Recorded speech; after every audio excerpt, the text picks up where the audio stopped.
Today we discuss 4 big words that sound like the words of Shashi Tharoor: Pandemonium, Agathokakological, Amanuensis and Paraphernalia. As usual, you'll find out what they mean, how to use them in sentences and much more. So let's embark on this linguistic journey together. But first, do subscribe to The English Nut on YouTube, Facebook, Instagram and X. Thank you.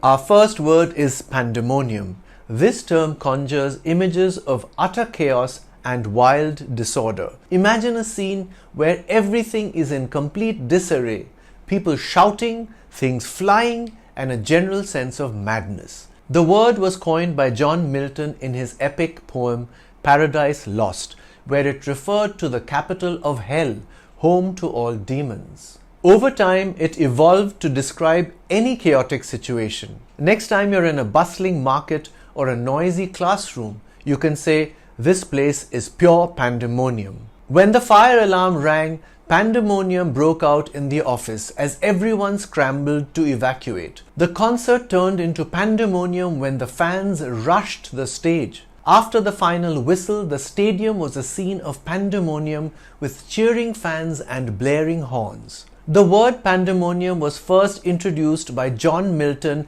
in his 1667 epic poem Paradise Lost, where it described the capital of hell. Since then, it has been widely used in literature and everyday language to describe chaotic and noisy situations. Originally written as pandemonium, with the AE ligature, the word combines the Greek prefix pan meaning all with the late Latin demonium meaning evil spirit. Here's a quote from American novelist Wally Lamb. "Hijacked planes crash into skyscrapers, breached levees drown a city, and CNN and the networks rush to the scene so that we can all sit in front of our TVs and feast on the footage. Stare, stunned at the pandemonium, the devils let loose from their cages." Pandemonium was suggested by Debashruti Roy Chaudhuri, who wrote that it conveys a lack of order, yet there's a fascinating rhythm to the word itself. Agathokakological. This word might seem like a tongue twister, but it carries a deep meaning. Derived from Greek roots, agathos meaning good and kakos meaning bad, it describes something composed of both good and evil. It's a reminder that life isn't always black and white. Often it's a mix of both. Think of characters in literature who are morally complex, embodying both virtues and flaws. They are perfect examples of agathokakological beings.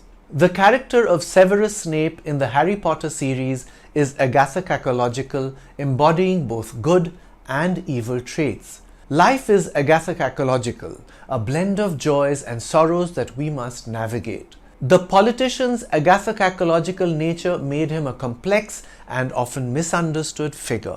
The concept of agathokakological can be seen in many cultural and philosophical contexts, where the interplay of good and evil is a central theme. This duality is present in many religious and mythological stories worldwide. According to Prakash Krishnamurti, a corporate leader, an exceptional leader is one who leads with utmost amount of clarity, aggression, and compassion. Today, the world requires an agathokakological leader. The word agathokakological was suggested by Apurv Chaturvedi. The word amanuensis brings us to the world of writing and literature. An amanuensis is someone who takes dictation or copies manuscripts. In ancient times, scholars and writers often employed amanuenses to assist them in their work. Note that the plural of amanuensis is amanuenses. Imagine being the trusted scribe of a famous author, capturing their thoughts and words on paper. Even today, this role exists in various forms, from administrative assistants to court stenographers. The author dictated his latest novel to his amanuensis, who typed it up with precision. As an amanuensis, she had the privilege of transcribing the memoirs of several notable figures. During the Renaissance, many artists employed amanuenses to document their creative processes. Here's a story about an Indian amanuensis.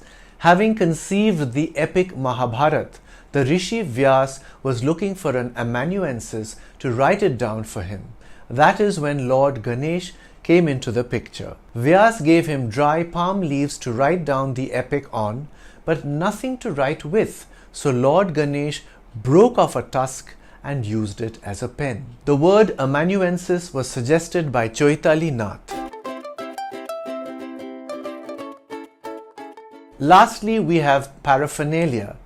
This word encompasses all the miscellaneous items and equipment needed for a particular activity. Whether it's the gear for your favorite hobby, the tools of a trade, or the various odds and ends that accumulate in your daily lives, paraphernalia covers it all. Next time you prepare for a camping trip or set up your art supplies, you'll be dealing with your own unique paraphernalia. The scientist's lab was filled with paraphernalia essential for her experiments. Moving day was hectic with all the paraphernalia strewn around the house. She packed all her travel paraphernalia, including maps, guides, and snacks for the road trip.